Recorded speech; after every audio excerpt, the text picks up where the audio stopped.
Welcome to Kenton's videos. Enjoy the video. You start by backing up and clearing blockers. Make sure you spend any Apple ID balance and cancel subscriptions because Apple requires zero balance and no active renewals. Once done, sign out of iCloud and App Store on the device you'll use. This avoids data conflicts. You'll also need a China billing address and payment method, or select None when eligible, which is why preparation matters.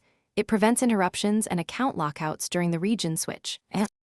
You proceed in Settings, go to your account panel, choose Media and Purchases, then View Account and select Country/Region. Choose China and enter a valid Chinese address. If you have a Chinese payment method, add it now, otherwise pick None only when allowed. Understand why each step matters. Country selection updates storefront, tax rules, and available apps. Make sure iCloud Drive and subscriptions won't block the switch. If prompted, read the terms and accept them to continue. You finish by restarting the device and signing back into iCloud and the App Store to apply the change. This refreshes content availability and billing.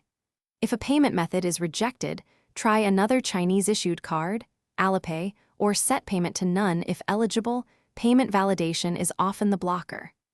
If previously purchased apps vanish, re-download them from the China store or, as a last resort, revert to your prior country after resolving. Thanks for watching. Consider subscribing if we helped you.